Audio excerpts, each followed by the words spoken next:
quiero agradecer por esta oportunidad que me han dado de leer el ensayo de María Carpio. Ya ayer tuve la oportunidad de presentar mis propias reflexiones, pero para mí es un orgullo esta noche leerles el ensayo de la licenciada María Carpio Peñafiel, que como decías es parte de nuestro club de lectura. Inicio. Del amor como motor, las mujeres más hermosas del mundo y otros menesteres quijotescos. Cuando analizamos al Quijote como un constructo literario, sin duda pensamos en la novela total, la primera en lengua castellana y una de las pioneras a nivel mundial.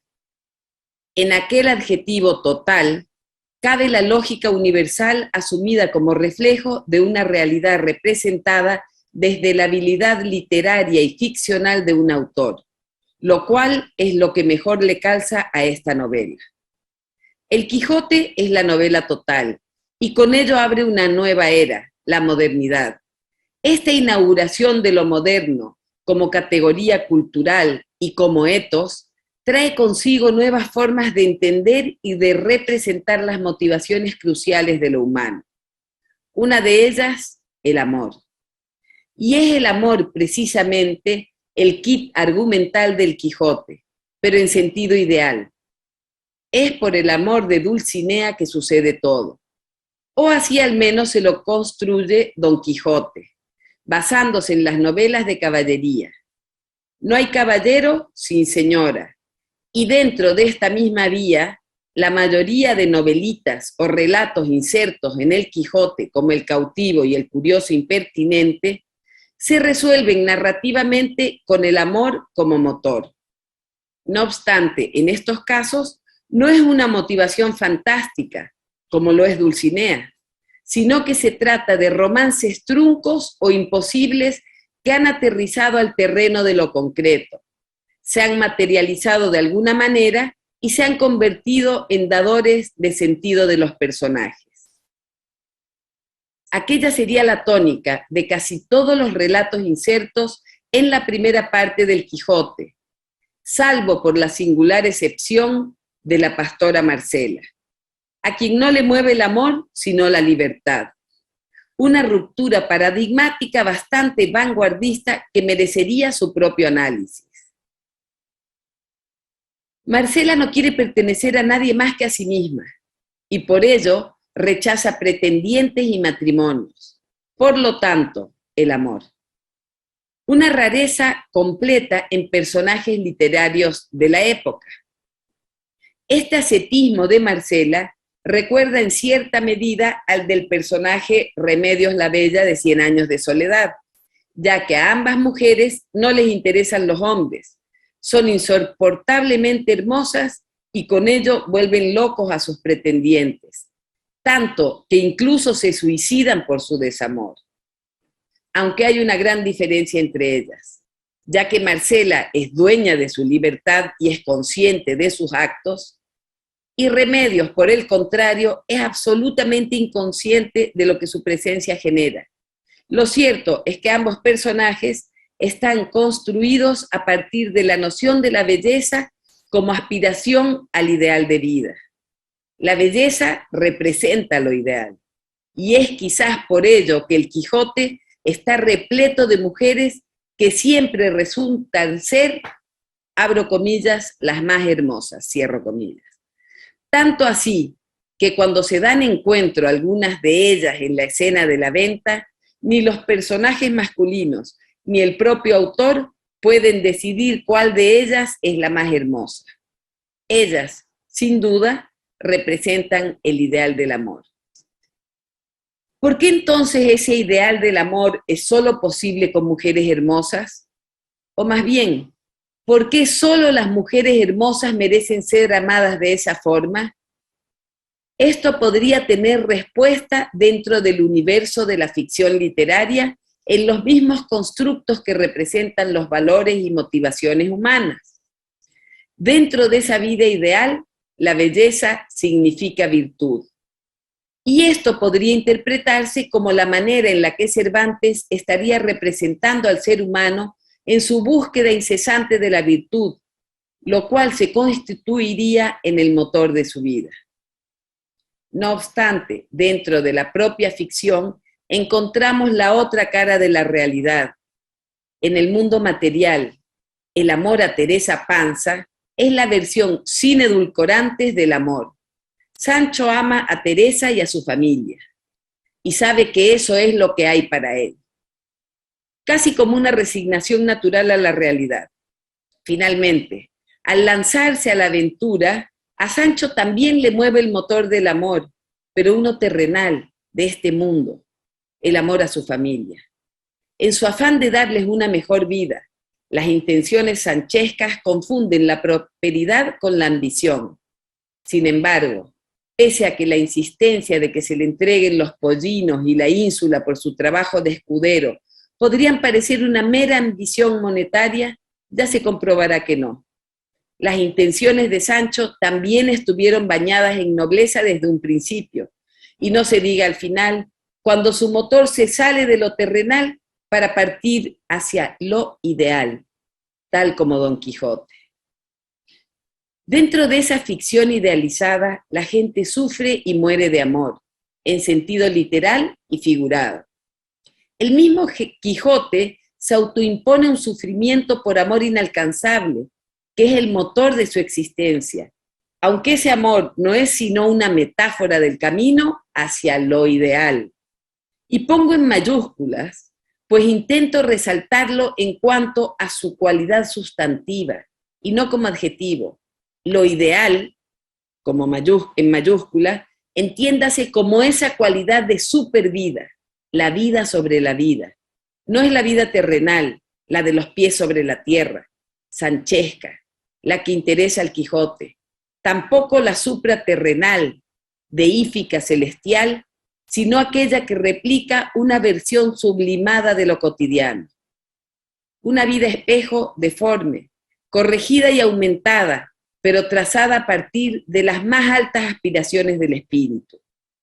Es en ese espacio en donde los amores cursis y exagerados se transforman ya no en una sátira burlesca del propio amor, ni en la comprobación de un hoy extemporáneo romanticismo melodramático, sino en la manifestación de ese motor vital que gira los engranajes de esa vida ideal. Perdonadas quedan las tramas repetitivas de los amores imposibles y los matrimonios pactados rotos, que, dada la época, no eran más que cotidianidades ensalzadas que aún perviven en ciertas sociedades. Cuentan mis parientes provenientes de Cuenca, una ciudad pequeña de Ecuador, que hasta hace unas pocas décadas era normal que las parejas se escapasen para casarse, aunque bastaba irse un par de horas al pueblo de al lado para llamar desde allí a casa de sus padres y decir las palabras mágicas. Nos salimos. Eso era suficiente para que el matrimonio se arreglase enseguida y así evitar la deshonra de las muchachas. Los jóvenes, ante cualquier oposición de su relación amorosa por parte de los padres, repetían una y otra vez este acto simbólico que parecería sacado de un capítulo del Quijote. Esa vida superpuesta que anhela Don Quijote, entonces, no es sino el eco de un ánima depurada, allí, en donde se borran las bajas pasiones y sobreviven solo los nobles sentires. Por ello es que esa aparente simplicidad de las tramas intercaladas, como el curioso impertinente, el cautivo o la pastora Marcela, esconde justamente lo caótico y complejo de la condición humana. Tras la idea de que la única regla que debe conducir al hombre es la voluntad del bien hacer, la voluntad. Esa es la libertad de la que habla el Quijote. Dentro de ese universo de construcciones ideales que presenta Cervantes, la voluntad de amar a quien uno quiere sería la expresión máxima de la libertad. Y en ese sentido, la decisión de unir amor y matrimonio no es simple romantiquería del siglo de oro español, que parecería, pues es una narrativa repetitiva en obras literarias y teatrales de la época, sino que se trata de un nuevo paradigma surgido en gran medida a partir de los cambios políticos y económicos que trajeron una nueva forma de organización de las sociedades. El feudalismo daba paso a las repúblicas modernas. Si bien el proceso duró varios siglos, lo cierto es que la modernidad apenas empezaba en el siglo XVII y, con ello, las economías y la geopolítica sufrían cambios importantes. Los matrimonios pactados habían sido la base del orden territorial basado en los feudos. Y a medida que se iban estructurando otras formas de gobierno y poder, se resquebrajaban esas estructuras organizativas para transformarse en otra cosa. La utilitariedad del matrimonio en cuanto a mantenimiento del statu quo medieval feudal se ve diezmada poco a poco, lo cual permite una nueva interpretación de la institución matrimonial, que sería retomada con fuerza en los siglos posteriores dentro de la literatura. El amor romántico, el cual, como señala Andrés Amorós en su antología comentada de la literatura española, siglo XIX, surge por evolución y no por revolución. Hasta entonces, las licencias románticas parecían patrimonio de la novela pastoril surgida en el período del Renacimiento, pues en el imaginario de la época, aquellas aventuras campesinas gozaban de mayor libertad por no estar regidas en su totalidad por las reglas sobre el amor y el matrimonio. En los libros de caballería medievales, por otro lado, el amor heroico del caballero está consagrado a su señora, que en general no resulta ser su anhelo amoroso, sino una especie de musa etérea, intocable, con quien la realización del amor en el plano físico no es el objetivo. Simplemente se trataba del viento que soplaba la vela de la gesta heroica, cuyo fin ulterior era la lucha por las tierras y el poder en nombre de la religión. Y justamente estos dos objetivos son los mismos que movían las uniones matrimoniales de aristócratas y nobles en el medioevo, parte del Renacimiento y principios de la Edad Moderna. Se buscaba consolidar reinos y buscar alianzas que permitiesen mantener el poder sobre determinados territorios o ampliarlos. Es por ello que la novela pastoril podría haber surgido como la expresión de ese anhelo romántico no resuelto en las clases pudientes de la época. El pastor tiene la libertad de amar, el aristócrata no. Es así que en el siglo XVII el matrimonio empieza a tambalear como institución meramente organizativa, y la idea del amor como razón primordial del vínculo marital aparece en la literatura de la época como eco de esos cambios incipientes. La ruptura del paradigma territorial, político, social atravesaba el terreno amatorio. A fin de cuentas, se trataba de un nuevo paradigma cultural. Esto, por supuesto, no ocurrió de un día para el otro en la cultura occidental. Sin embargo, los procesos sociopolíticos y económicos permitieron que, entrada ya la sociedad capitalista y a partir de la revolución industrial, el ideal matrimonial se centrase en una noción menos práctica y más sentimental, lo cual, paradójicamente, despojó de su característica inmaterial a esa idea del amor romántico inalcanzable que llenó tantas novelas del siglo XIX, al normativizarlo dentro del matrimonio.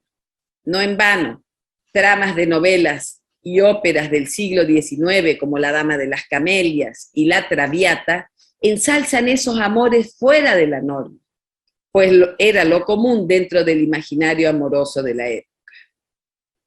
Pese a la ruptura paradigmática de la unión matrimonial como base de una geopolítica feudal, el matrimonio en el siglo XIX aún era una institución con fines organizativos y reproductivos, por lo que ese ideal del amor aún seguía concretándose fuera del lindero matrimonial. Es en ese siglo que el erotismo empieza a mover las voluntades amorosas, lo cual genera narrativas en las que el amor está representado por las mujeres de la vida alegre. Eran ellas el objeto romántico. La sexualidad era tabú y el acceso a los placeres estaba vetado para las mujeres consideradas respetables, por lo que la romantización de la prostitución se ve reflejada en las artes y letras como esa necesidad de asociar lo faltante al amor romántico, el erotismo. Tanto en la ficción como en la vida real, los hombres se apasionan por las mujeres que cobran por sus favores, quienes, en muchos casos, logran amasar inmensas fortunas. ¿Qué tenían esas prostitutas del siglo XIX que todos los tatarabuelos perdían sus tierras y dinero por ellas? Se preguntaba sarcásticamente alguien en una charla informal. Yo respondo: tenían las llaves del erotismo en la práctica del amor, negado en ese entonces a las esposas por temas religiosos y morales, lo cual estaba normalizado y socialmente aceptado. Como analizaba Engels en El origen de la familia, propiedad privada y Estado, a finales del siglo XIX, abro comillas, la prostitución no es una amenaza para el matrimonio burgués, sino parte de él, cierro comillas. Ya entrado el siglo XX, con los cambios sociales y políticos que devienen en un ablandamiento de los dogmas y la moral, las relaciones normadas, noviazgo, matrimonio, absorben rápidamente este ideal del amor que lo incluye todo: enamoramiento, erotismo, matrimonio, reproducción. No hay espacio para el margen, que aunque existe, ya no es parte de la norma como lo fue hasta el siglo XIX. Ahora es la periferia. En su ensayo El infinito en un junco, Irene Vallejo cuenta cómo el magistrado y político ateniense Pericles fue objeto de críticas encarnizadas cuando decidió dejar a su esposa para casarse con la mujer de la que se había enamorado, una prostituta llamada Aspasia, a quien saludaba con besos y arrumacos todos los días al llegar a casa, en frente de sus vecinos, lo cual despertaba burlas de todo tipo. Y es que en la antigua Grecia, estamos hablando de más de 400 años antes de Cristo, era inaudito el pensar que alguien pudiese casarse por amor, y menos aún demostrar cariño a su esposa, pues éstas eran consideradas únicamente para tener descendencia, y su unión correspondía a intereses económicos. Para todo lo demás, como lo cita Vallejo, según crónicas de la época, existían las concubinas y las heteras cortesanas. Sin duda, una organización social que perduró por lo menos 2000 años.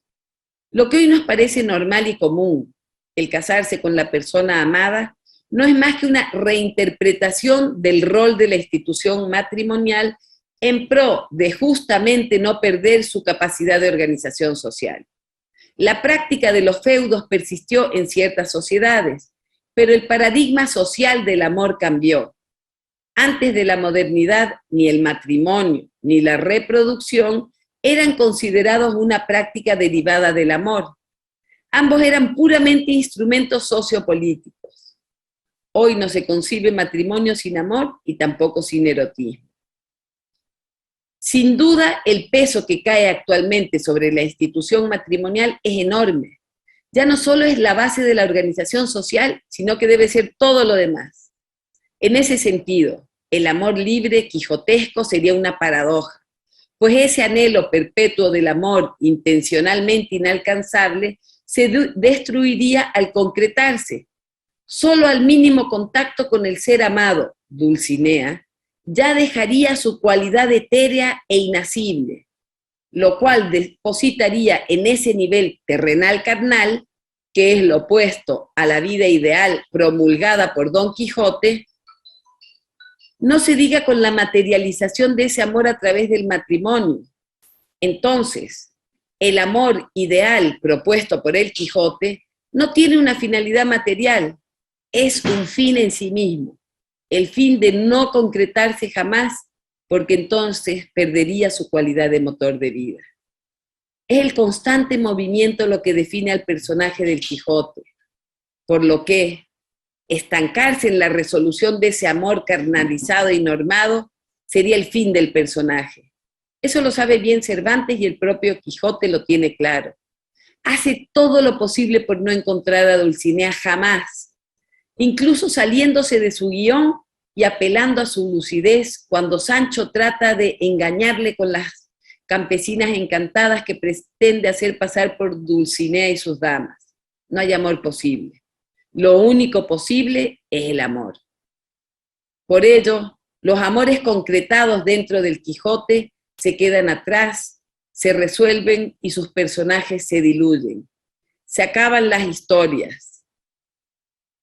El único que pervive es Don Quijote, pues al ser su anhelo amoroso incesante, su movimiento es perpetuo. Su historia, por lo tanto, no acaba nunca. Es inmortal. Agradezco a nombre de María Carpio por haber escuchado este ensayo que me han dado el honor de leerlo esta noche. Muchas gracias.